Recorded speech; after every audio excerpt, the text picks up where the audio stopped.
Nice. Perfect. Thank you. First of all, I know it's a Sunday evening, so I really appreciate your time, and we'll be as respectful of it as possible. I think we can give you some good content so you can look back and say, yeah, that was worth the hour on a Sunday evening.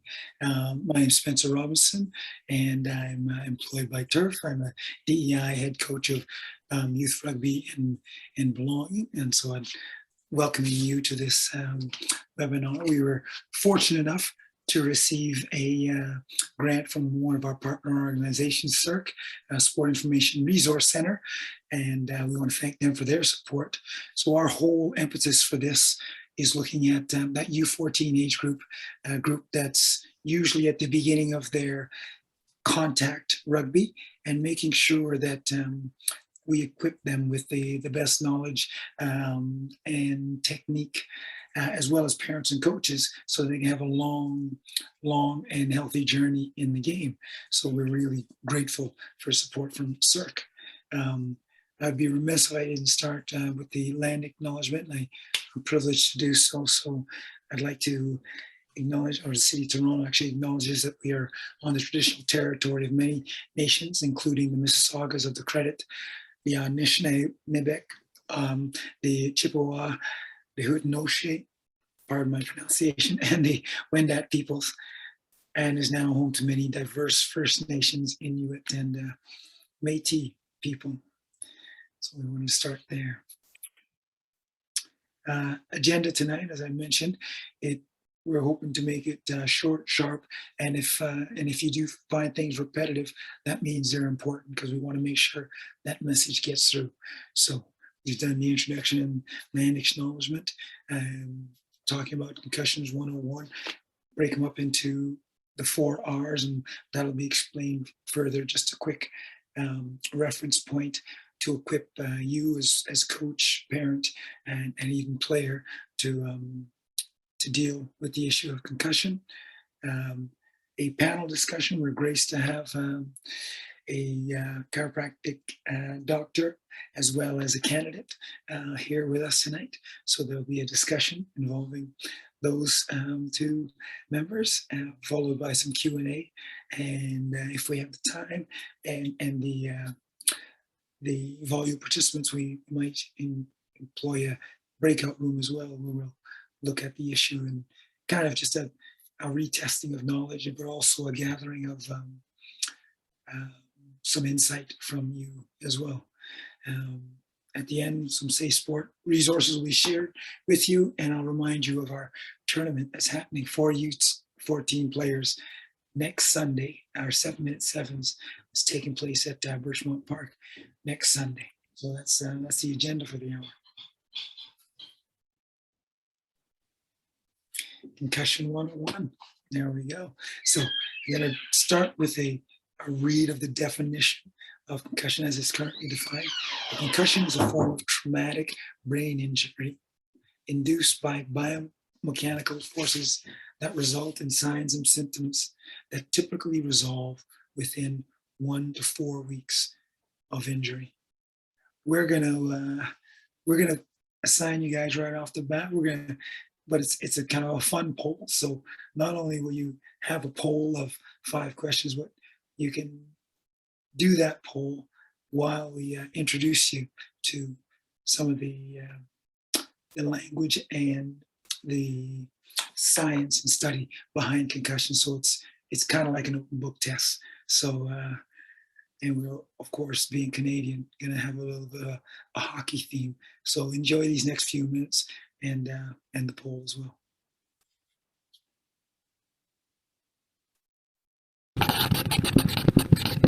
Hi, I'm Mike Evans, and I'm a doctor, and I've got 3 kids, Willa, Finn, and Angus. And they're like a lot of kids. They like to play sports. They're a bit accident prone.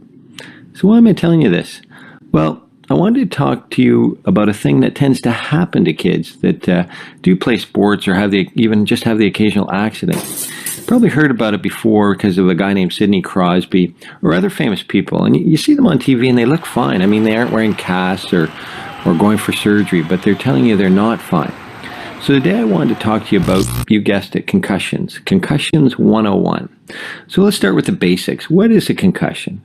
So a concussion is a knock on the head where you usually have some other stuff going on. So it could be a headache, confusion, blurry vision, feeling sick to your stomach, or even just generally feeling weird. These are all signs that the brain's been disturbed a bit. You might even have got knocked out, and you don't have to lose consciousness to actually have a concussion. But these are all things that can happen that shows that the brain's been disturbed. So what's different about a concussion? Well, I think three things. So firstly, the brain sits inside the skull. So when you smash it, it's actually most oftentimes protected. But sometimes if you hit it hard enough, the brain hits the inside of the skull and it can actually get bruised. And if you hit it hard enough, it can actually swing back or rotate and get bruised on the other side of your brain. Secondly, when you twist your ankle or bang your knee, you might see some bruising or scrapes or swelling on the outside, but this isn't the case with your brain. It gets injured and nobody really knows. Thirdly, your brain is like mission control.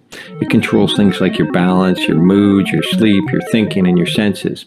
So when it gets injured, there can be lots of things that can happen. So we discussed some of the classic ones before, like headaches or neck pain or balance problems or blurry vision. But you also might have some symptoms that you may not have felt before, like being in a fog, finding it hard to concentrate, feeling sad, or having lots of anxiety or worrying more than usual. You may even have trouble sleeping. Or maybe even just you're more sensitive to light or noise or just other people. Also, your brain holds on to lots of different files or memories. And sometimes when your brain gets rocked a bit, it's like a file cabinet that gets knocked over and the files get spilt onto the floor and thoughts get scrambled and sometimes the memory files just get lost, so you might not even remember the accident or even that afternoon. So now we know more about what a concussion is. I want to get you to think about three other things. So number one is we don't want to make things worse. We know because the brain is hidden. We can see if there's a fracture in your skull or a bleed, but we can't see a concussion even with some of the cool machines we have now, like CT scans or MRIs. And we know if you injure your brain before it is healed, things get much worse. So we follow a protocol, a kind of official procedure, and we call it return to activity. So what we want you to do is just start, and if you have no symptoms or none of the things that I talked about at rest, then you can kind of go on to the next stage, and you can go for some light exercise like a jog, and if there's no problems there, you can go on to, if it was hockey, you could go skating, and then we allow you to be yellow shirted if there's no symptoms. So what I mean by that is that you can participate in a practice, but nobody can come into contact with you. And then if that works out, then you can go to a full contact practice. And if that works out, then you can return to play. So Sidney Crosby's gone through all these stages, and now we're just hoping that he can hit the final stage, which is return to play. But if you have any symptoms or any problems with any of these levels, you have to drop down to the level before, and that's where you can get stuck sometimes. So number two I wanted to talk to you about was it's very hard to know how you will do. So when you have a concussion, it's important to know that with all the kind of negative news we've been hearing about concussions, that actually 80 to 90% are back in 4 to 6 weeks. The tricky part, though, is it's hard to tell at the beginning. Sometimes people have kind of a light injury and they have lots of problems, and sometimes the reverse is true. So like any other injury, it can be a bit frustrating. So you do have to prepare for the worst and hope for the best. The third point, and my final point, is about communication, about talking with your parents, teachers, coaches, trainers, and friends, because it's hard to see concussions. People presume you're okay. So you need to be upfront about how you're feeling. Things like being in a fog or being anxious can be hard to put a finger on. So you don't need to dwell on it, but you do need to be clear and honest about how you're feeling. So take care of yourself if you have a concussion. Your brain is you. Everything you have got good at, from riding a bicycle to playing soccer, is stored in there.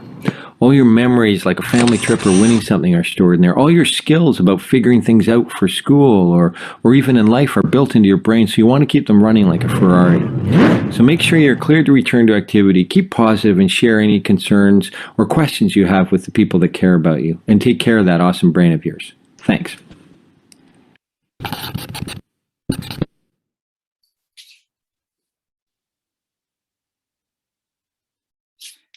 Fantastic. I love that. I've seen that a few times, but yeah, I never get tired of it. I think we're going to go to our polls.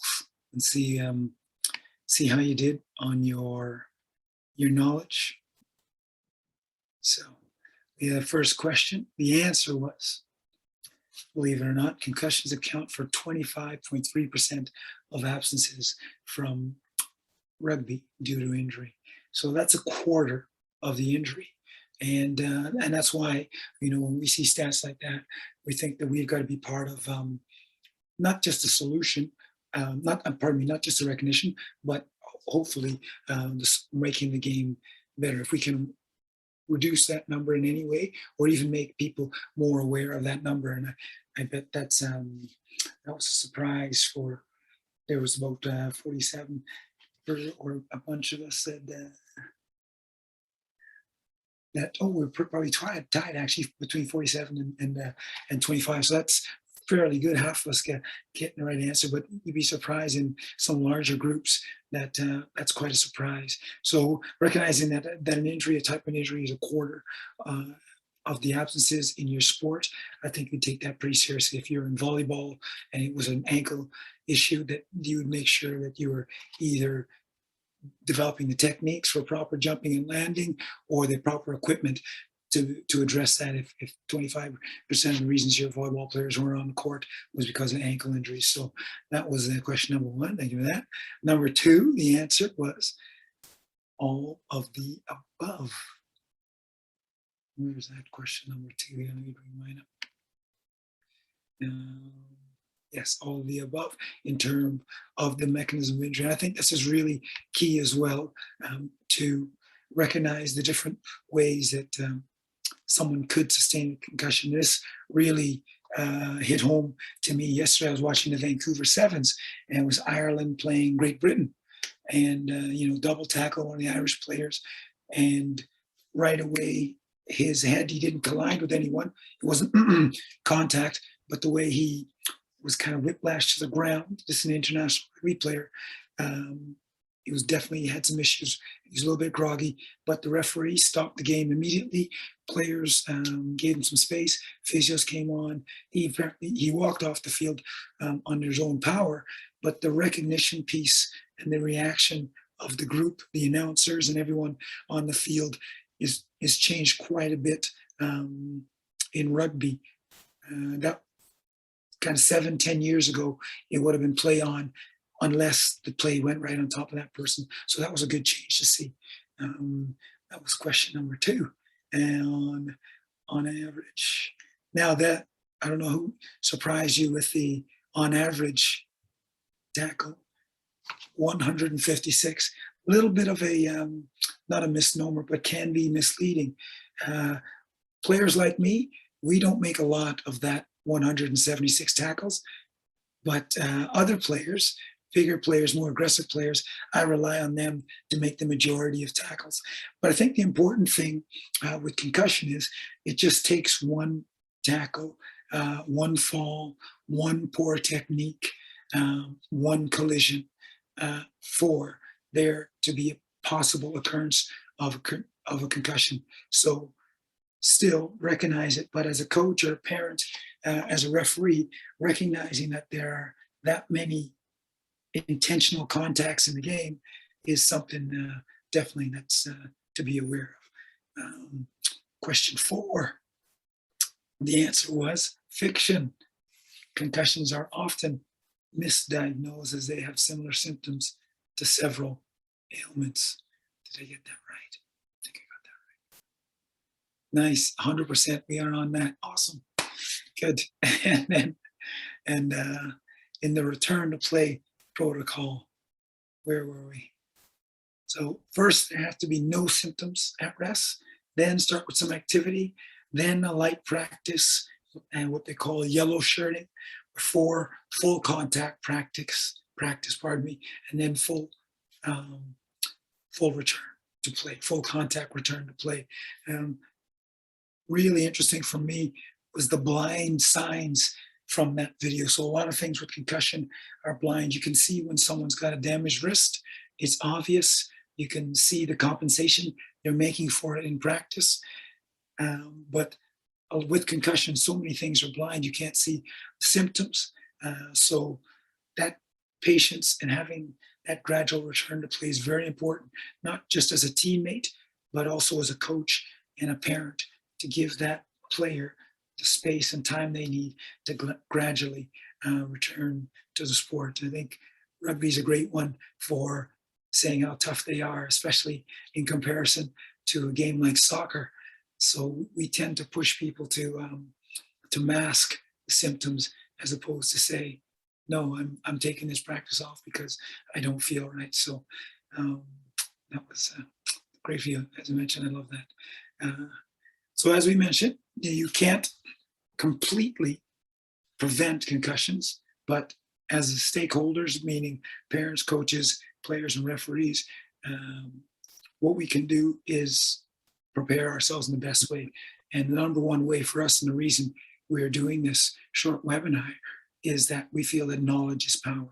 So knowing the laws of the game, knowing the resources that you have available, but also knowing how to prepare young people for contact sport or for contact, what techniques to teach them to make sure they're engaging in the sport in a safe way, what kind of nutrition and physical activity and exercise should they be involved with that would support their growth and their development, especially at that crucial age when some of our young people are not as coordinated, let's say, as they will be within 2 years' time. It's quite a drastic change from a U14 athlete to a U16 athlete in terms of coordination and being able to control their body. So that's why we wanted to target this age group, to make sure that we can educate ourselves so we know what proper technique is, what the laws are, and we can make ourselves and officials, coaches, and players accountable to participate in the game in a safe way.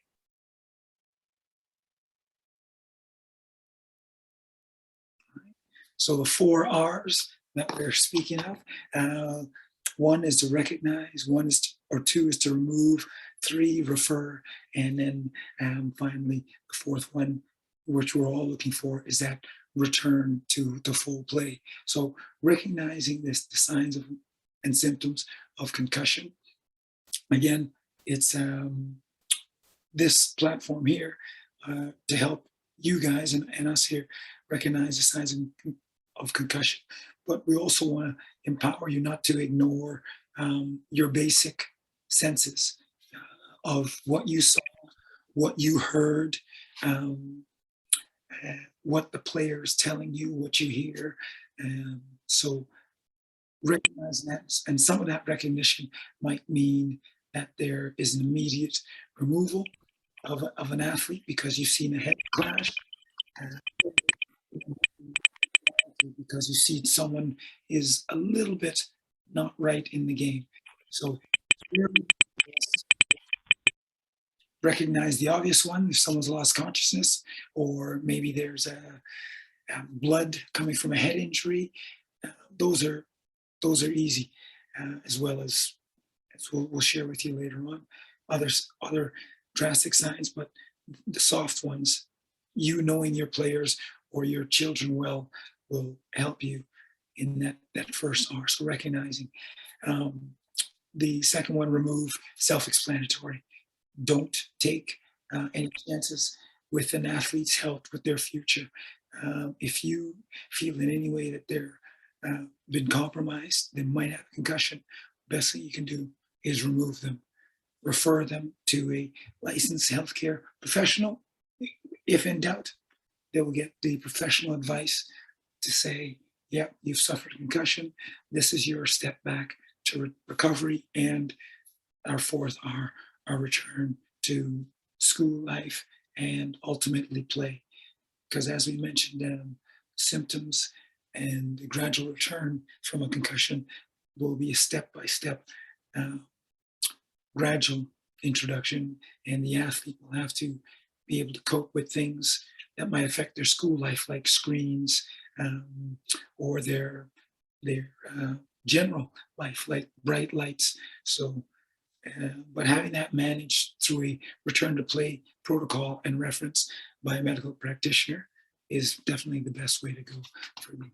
long-term health of the athlete.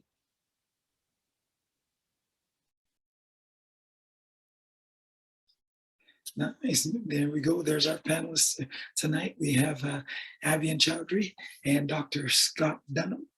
I'm going to introduce both these gentlemen. So glad they're here with us tonight. They both have a history in our sport, in our rugby. Abyan is a graduate of University of Toronto's neuroscience program and a Doctor of Chiropractic candidate. Has played rugby for over 8 years, and I'll let him speak to his concussion history over those 8 years. So as a player from high school to university a long time, his academic research in sports concussions, I think he's going to offer us a unique perspective on the player experience of concussion recovery and the impact that key stakeholders, and when I say key stakeholders, I mean parents, players, coaches, and officials, the impact those key stakeholders have at various levels. I think I'll start with Abyan, and then I'll do an introduction of Scott. So, all right, can you hear me loud and clear? Loud and clear. Fantastic. That was one heck of an intro. Thank you. So thanks for coming out, everybody. It's a pleasure. And as Spence was saying, essentially, I just wanted to share my experience with concussions because I'm sure you're all familiar with a lot of the specifics, but I just want to talk about like the 4 R's there. So I actually did a research course on sports concussions with Dr. Hutchinson at U of T, and he focuses entirely on sports concussions. So I got to take a look at the literature, and like a lot of it reflects what was mentioned today. So I think my first concussion was back in grade 10 in high school. So it was just, we were a small rugby team from Mark Arnault. And I remember, essentially, I used to be a prop, a lot bigger. So, coach also says, go for every ruck, go for every ruck. So I rush in head first one of them and I get knocked in the head. And it wasn't anything out of the ordinary, right? But I get up and all of a sudden I hear my coach saying, I just see him doing this. And I was like, what in God's name is going on? And it slowly clues in that I'm facing the wrong way, right? So I'm looking at the other side of the field. And I was like, oh, shoot, I got to turn about. And so I played the rest of the game and whatnot. It was, nothing out of the ordinary after that. But then my friends, they're telling me on our way back home, it's like, hey, Abyan, something's off. You're a little distant, right? And they're imparting, the general, don't go to sleep, myths like that, don't go to sleep for 24 hours, see what's going on, right? And then the next day I wake up for school. I was like, oh God, it's 7 a.m. I'm going to be late for practice. So I grab my bag, I sprint out the door and I see the sun, like it's bright red. I was like, what in God's name is going on? And I see kids are outside everywhere, right? I was like, they got to get to school. And halfway on my run to school, I recognized like, wait. So I paused and I asked someone on the street, I said, what time is it? And they're like, it's 7 p.m. And that's when I know something's really, really wrong, right? When I was like, these common things aren't cluing in, I'm not thinking straight. And then that's the point that I wanted to get to in the literature, and a lot of literature, and even from my experiences. Recognition is a very tricky thing to do in that sense, because concussions are so difficult to define sometimes. Sometimes you see people get the lights knocked out of them, and that's when you know something's up. But the onset of symptoms can go from all the way to 48 hours, right? And a concussion is literally just this catch-all term of a variety of symptoms. So if you're experiencing different clusters, it could be like sensory issues like light, sound, right? It could be headache, brain fog. Any of these can get you there. And it's a very unique road to recovery because the mechanism is always going to be different. The parts of your brains that are affected are always going to be different. So player empowerment, especially for youth, is unbelievably important because you have to create that culture of recognition, because sometimes the coach might not pick up on it. Sometimes your teammates, the people around you, will pick up on it as you go. And that's why it's important to educate parents too, right? But especially when you're young, the last thing you're going to do as a 14, 15-year-old, right? When you're learning trigonometry and mitochondria, the powers of the cells, being like, oh yeah, concussions, I got to remember that one. So, as coaches, a big thing is creating a culture where, you don't need to go tell them, oh yeah, it's a biomechanical injury, what have you, but hey, if something's up, talk about it. If you see something wrong with your teammate, talk about it. If you feel off in any way, talk about it. And then you can get onto the road to recovery. And the RTP protocol that was mentioned, even as like, for example, in my last year university, I'm doing neuroscience for Pete's sake, right? I've taken a sports concussion course, but that was my most recent concussion. And I was terrible with the return to play protocol. Absolutely terrible. My recovery for that one, I think that was my fourth one. Too many. But that one was terrible because it took me over 3 months, right? And as Spence was saying, when you're a student, it's not just rugby, right? Rugby is a place where it's your friend circle, it's your community, it's something that ties into your self-identity too, right? And then with concussions, when you look, it doesn't just affect, you can't work around it like an ankle injury. You can't go to the gym and lift weights, right? You might not even be able to look at a screen. So it affects you in many ways, and it's very difficult to adhere to it, right? If you're a go-getter or what have you, an athlete, then it sucks to sit on a cardio bike for, 30 minutes and then wait 24 hours and be like, all right, yeah, I can go another 5-10 minutes, great. So parents have to be educated too. So as coaches or people involved in rugby, you can tell parents, they might be busy, but say, hey, this is a risk and it's not something to be afraid of, it's something to be aware of, right? So creating culture to empower your athletes to know what a concussion is, to know that they play a big role in it, and for the parents too, these are the key stakeholders. That is huge for players, and that's just one thing I wanted to share. I mean, I think you shared more than one thing. I think you hit all the, you never know that guy has suffered a few concussions. So, but no, you made some really, really salient points. One, and I'll just reiterate before we move forward with Dr. Dunham, is that education is key. Empowerment is key. So letting young athletes know that it's okay to put their hand up when they don't feel right, and then listen to them when they describe those symptoms and validate them. If someone is telling you they feel a bit off, it's not the time for us as coaches or parents or to say, hey, toughen up. Back in my day, all that stuff. We know better, so we do better, and that's why I really appreciate Abyan's contribution, because he's definitely one person who's been right on the front line of this issue, and he can speak to how he was managed and mismanaged, as he just shared with us, through his own journey. And thank you so much for that, Abyan.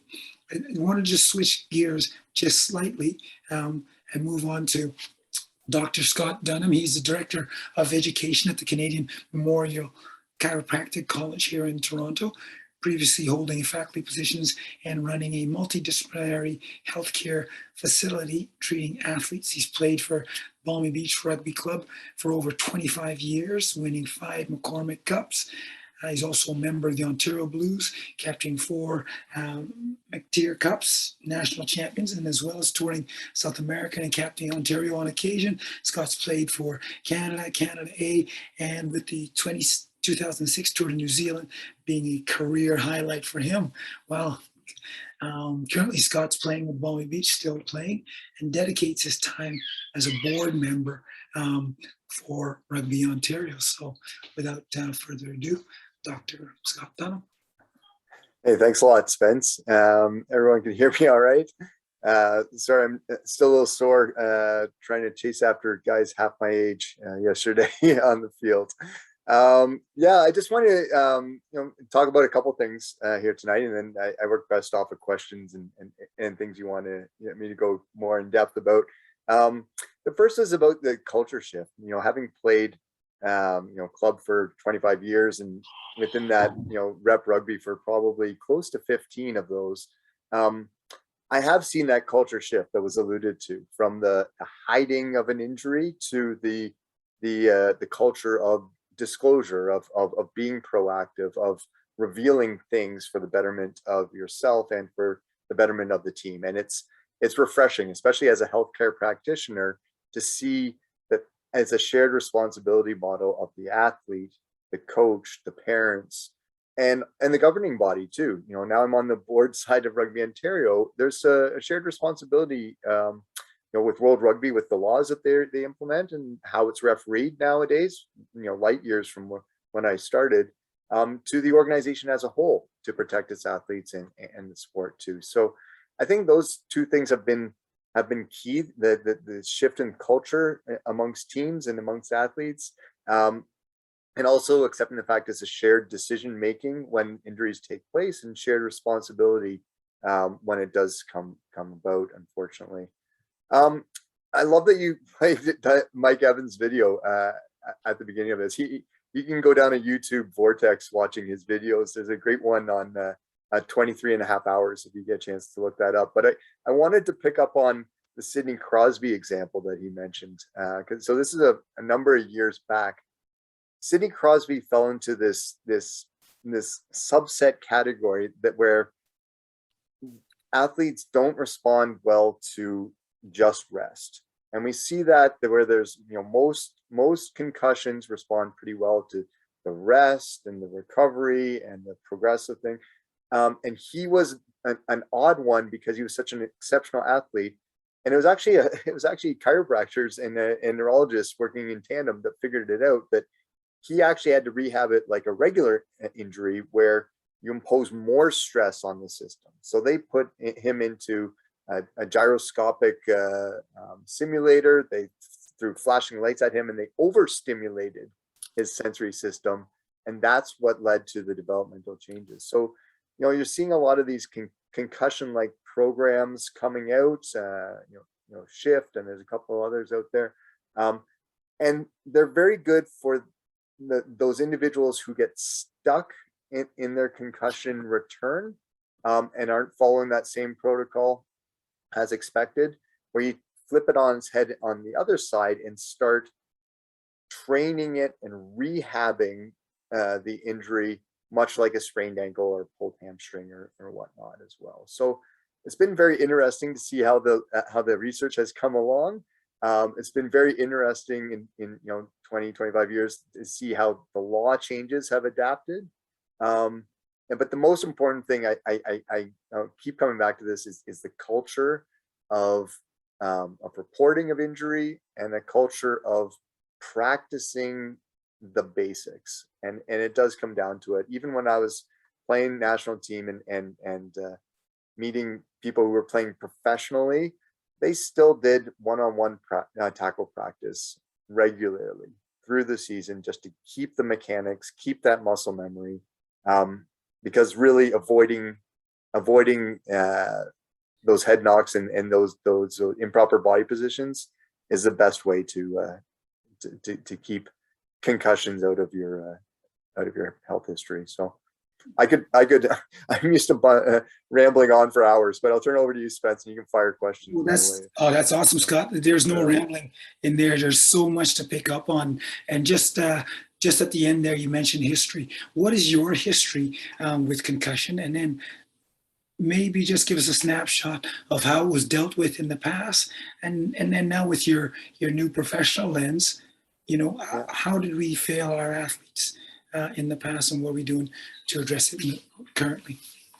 Yeah, I've been fairly lucky in my career, and I am one of those guys running around the field making all the tackles Spence doesn't want to make on the field. But over the long playing history, I had 3 concussions, but they were probably about 6 or 7 years apart through my career. And in each instance, it was serendipitously the last game of the season. So there was no rush. There was no trying to push the limits to get back for the next week or getting into practice. So I was able to take a lot of time. I didn't have any post-concussion symptoms and never exhibited the additive effect that we see in some individuals with concussion, that become easier and more susceptible or longer lasting. So I was lucky in that respect. But scenarios like Abyan mentioned is they're too common, unfortunately. And I've seen a lot of individuals that they just add one and then another one, and then they have funny stories of not knowing where they are and stuff. And I'm glad that is making its way out of our sport. And just in general with sport in Canada. So, yeah. Nice. You mentioned just the importance of technique. Fantastic. That's on the coaches. What about, from through your professional lens, preparing the young body for the rigors of contact? When they start tackling at U14 level, that age group we think is so important. What parents and coaches do? Yeah, great question, Spence. I mean, you really got to look at the individuals. As parents, being concerned for the individuals, as coaches, it's just shared decision making there as to whether contact is appropriate. The fundamentals of I don't know what terms are used now. It was always ear to butt cheek. Put the head behind and whatnot. That needs to be reinforced over and over and over again. And the concern I have is that, we've arbitrarily, well, not arbitrarily, but in line with World Rugby said, under 14's the start for contact, right? And you can get 140-pound 14-year-old, and you can get a 170-pound 14-year-old, right? And so it's I think pairing up the individuals to learn the tackle techniques appropriately by size, and if you make it a normal part of the sport, it's not something to be wary or scared about as well. So I really think we have to look at the size and the individual participating in contact, not just Gotcha. length. Okay. Fantastic. And that comes with its own issues, because some people, when their size is pointed out, they feel a certain way about it. And unfortunately, you don't have the option when the game starts to choose who you tackle. Like, I only tackle guys who are my own size. You take that out of it. So, but that's a very good way to start, especially in the instruction and teaching of the technique. Lately, rugby, or some of the top level rugby anyway, have been advocating more of an NFL model, which is limited, very limited physical contact throughout the week, and just moving to a very limited, more, for the pros. Now, understanding that might not be the approach for U14s, where they might need, my example would be when you're learning your times tables. You just need rote repetition, so that you can do that math later on the fly when you're older. And it's the same, or would you say it's the same with contact and tackling? No, I wouldn't say that. I'd say you have to really manage the individual practice of not doing too much contact in that. But I think contact should be a regular part of pretty much every practice, especially at the youth level, because if it gets in the same mentality of ball skills or communication or putting foot to ball, then it becomes a normal and natural skill that kids will work on. It's nothing scary. It's nothing to be kept away from. But should you do an hour of tackling in a practice with youth? No. But should you do 5 or 10 minutes every practice? I think that is a good practice to get into. I mean, when you're 41, you tend to sit out some of the contact drills to save your own body. But at the youth level, the more we can, and that's rugby in Canada. We're always kind of working behind the times because other nations are starting a lot earlier than we are. The more we can put a ball in the kids' hands, and the more we can get them comfortable tackling, the better they'll be positioned to do well later on. Those are great answers, Scott. Thank you so much. I apologize for dominating the conversation. It's not often that I've always got my coach hat just slightly placed on my head, so I'm really trying to grab some information when I can. But I need to open the floor. If there's anyone who's got a question for Dr. Dunham, please raise your hand. Something that maybe hasn't been mentioned so far, raise your hand. Cassie will recognize you, and make sure we get some questions asked.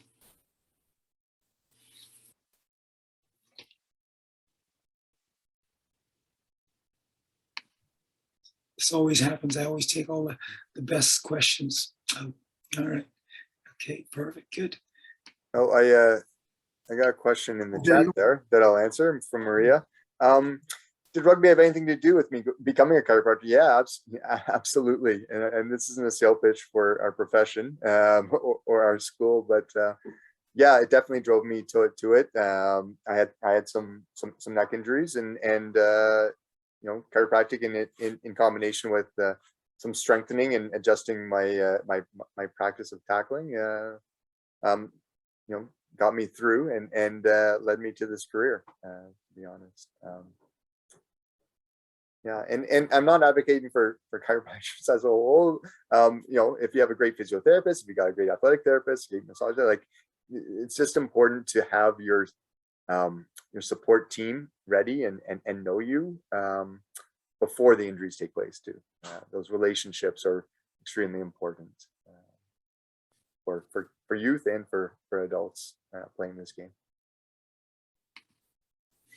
Nice. And Scott shared you just let it sneak out there, his age, 41, which is, now this is why I think it's really important.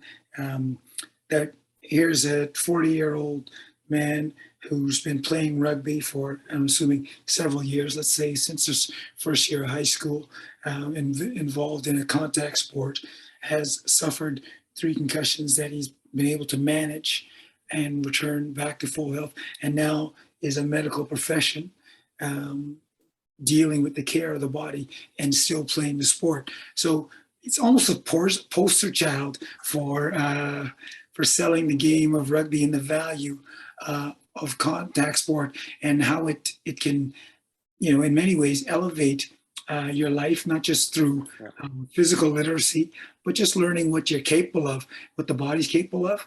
And now, he's continuing that on in a professional capacity. So, Scott, again, I can't thank you enough for sharing, for being that example.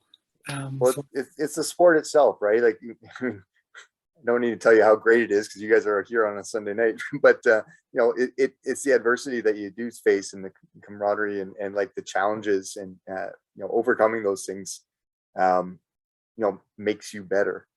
There was a question in the chat here about kind of mandatory contact practices before you go into the game. This is something we deliberated actually at the board level as we came back to contact rugby after 2 years off because of COVID, and we're talking about at the senior levels.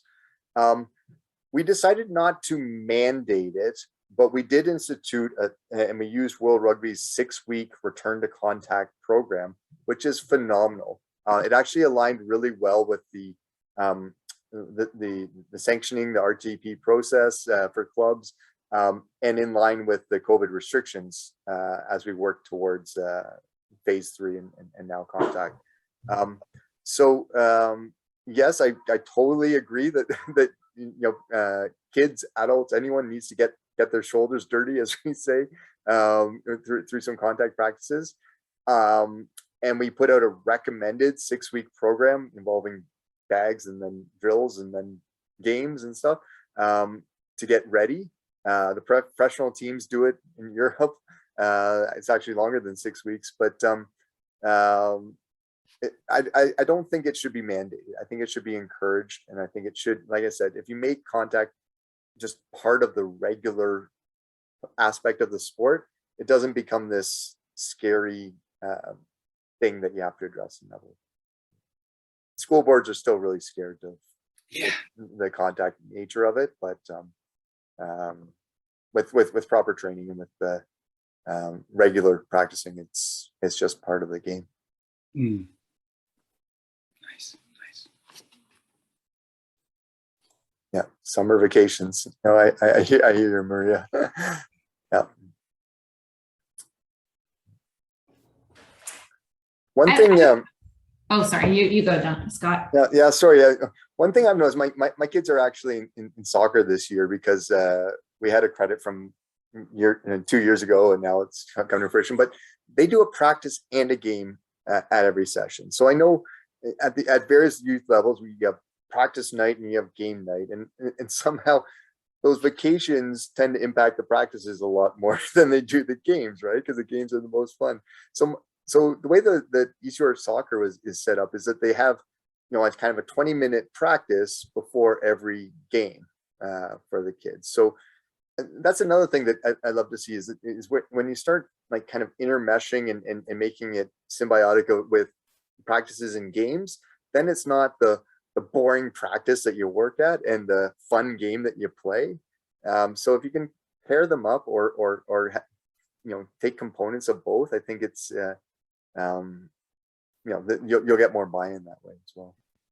Scott, you are basically reading my mind, or TIRF's mind, in terms of our initiative. So that was one of the reasons we wanted to do not just this quick webinar a week out from the tournament, but also to have incorporated into the tournament next Sunday a component that's educational and technical for the players, for the coaches, for the referees, and for the parents to see, that rugby is taking the safety of our kids seriously.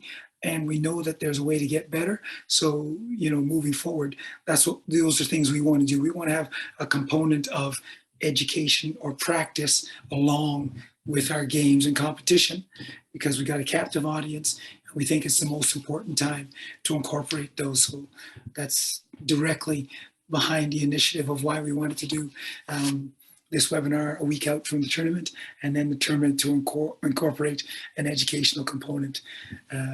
I think we're sharing a brain, you and I, right now. So that's fantastic. That's it. Any more questions?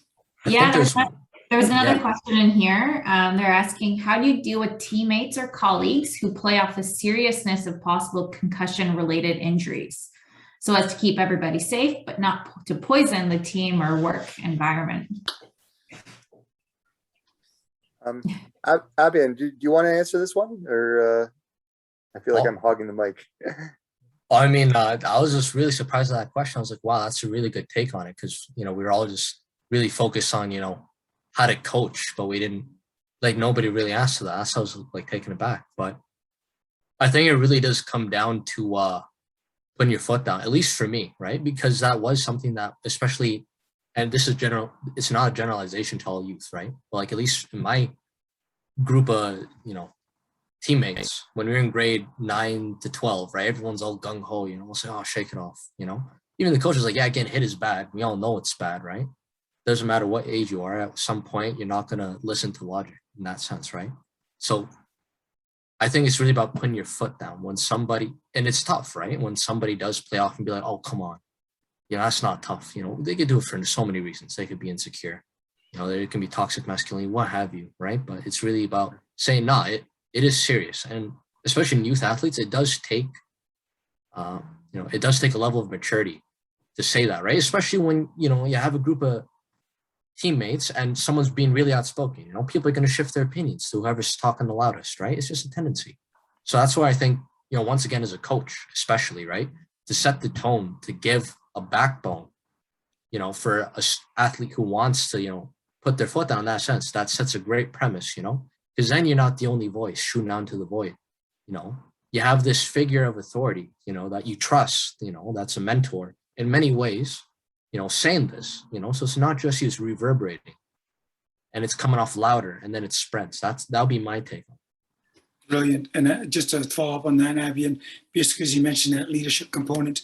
So the coach usually at the top of the pyramid, but as you all know, in most organizations, that pyramid, the best use is of that next layer down, your leaders, whether it's your captain, most popular kid, the quarterback, the captain of your defensive line, whoever it is, just pulling those kids aside to say, hey, these kids probably aren't going to be as tough as you, but they really respect your opinion and voice. If you can show acceptance of where they're at and encourage them to embrace, expressing themselves if they're injured or if they find something difficult, that's really going to mean a lot. That'll show them that they're in a safe space.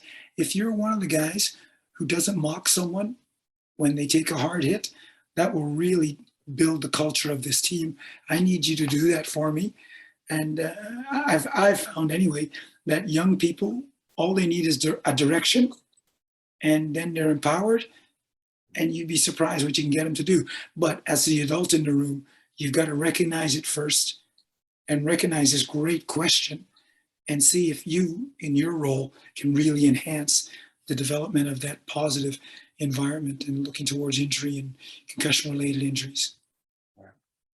Anything to add, Scott?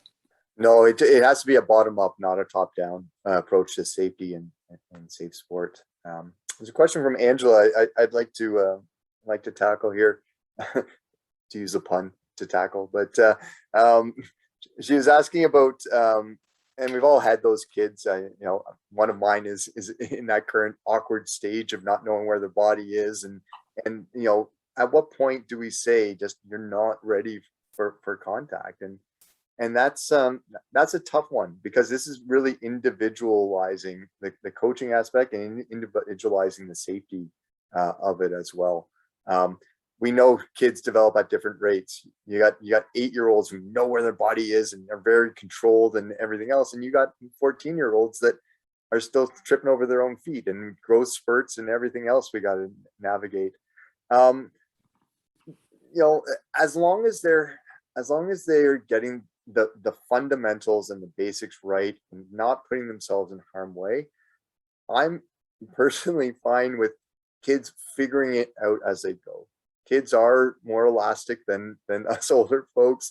They will bounce, they will get back up. It comes with a lot of mindset too. Is this an individual that with not being successful at something will turn them off completely of the sport, or will the adversity that they're facing in learning how to tackle and to play the sport drive them to more success and to great achievements? So I know it's a roundabout answer, Angela, but it really is an individual basis.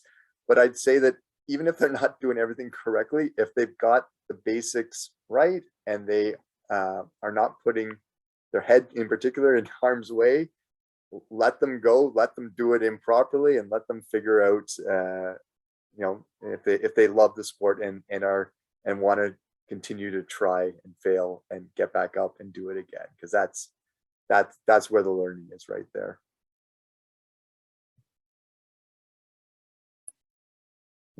Doesn't have the basics at all.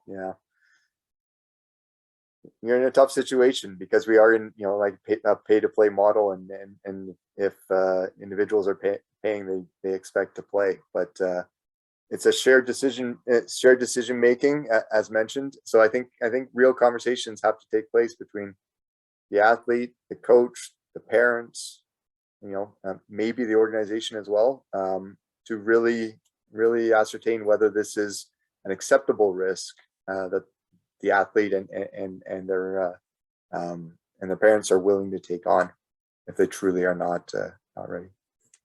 And it's unusual, but it has been done, because I've done it myself on the West Coast. Had a child who was not as mature physically as others, and parents made a request. It had to go through some channels for that child, for that athlete actually to play down an age level, which it's quite unusual.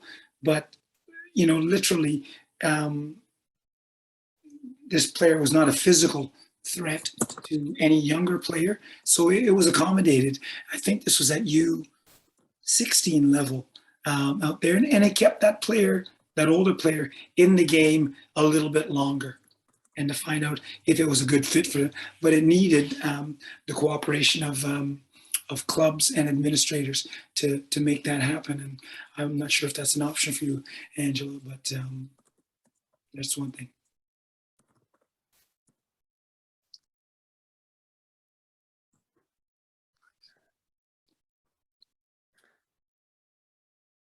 Wow, now we're getting comments on what they do in New Zealand and other parts of the world. Sorry, Spence, I had to bring it up, but like you see it in whether it's youth hockey, youth soccer, youth rugby, you got the couple kids that just like hit their growth spurts first, and you got the ones that are, the growth spurts coming, but it's not there yet. It'd just be nice to rethink things, not just by the year they're born in. At some point. We're going through strategic planning right now, and that's one thing we're definitely going to be looking at, as well as modified versions of the game for your example of not being ready for contact as well. No, great. I didn't even see who put that in there, but you're right. And that's a real what you're doing at Rugby Ontario, and how we're getting safety into our game is fantastic, because you have to recognize, we ask players to play what they see in front of them.